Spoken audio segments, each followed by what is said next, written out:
Music or art does not belong to the artist. It belongs to the audience and the audience only. I believe this is something I once learned from an old friend, and this old friend of mine happens to be the ambassador for classical music on planet Earth. And tonight, he is sitting in the midst of kings and queens because he has done more for this art form than perhaps any other living human being in modern time. It takes a genius, and it takes a lifetime of practice and sacrifice, and it takes one hell of a performing artist to truly break new ground. It takes Paganini, Rachmaninoff, it takes Maria Callas, Pavarotti, Victor Borge, it takes Jenny Lind, it takes a star, it takes Yo-Yo Ma.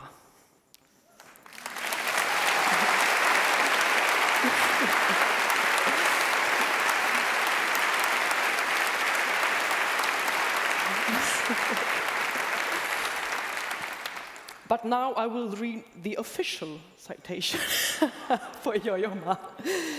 The Poland Music Prize 2012 is awarded to Yo-Yo Ma, the leading cellist of our time. Yo-Yo Ma has dedicated his virtuosity and his heart to journeys of musical exploration and discovery around the world. With a cello and curiosity in his wake, Yo-Yo Ma has, in traveling routes like the Silk Road, united people from every continent. Yo-Yo Ma is a living proof that music is communication, passion, and ability to share experience. Please come up on stage and receive the Poland Music Prize of 2012 from the hands of His Majesty the King, Carl XVI Gustaf.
Your Majesties, Your Royal Highnesses, Excellencies, ladies and gentlemen, I'm so deeply honored to receive the Poland Music Prize.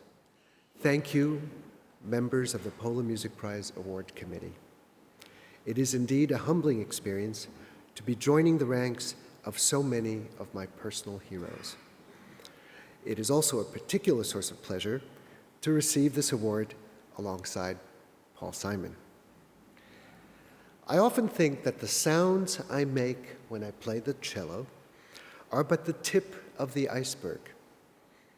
Beneath what is audible are the ideas of working towards something bigger than oneself, advocating for unheard voices, and taking pleasure in the success of others.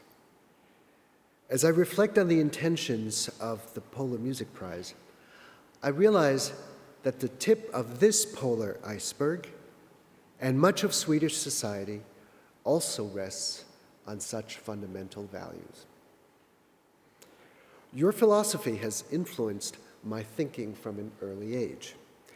From reading Dag Hammarskjöld in high school, Cicely Bach's moral ethical philosophy in college, to first discovering the Scandinavian values of social responsibility in Minneapolis, a distant suburb of Stockholm, America.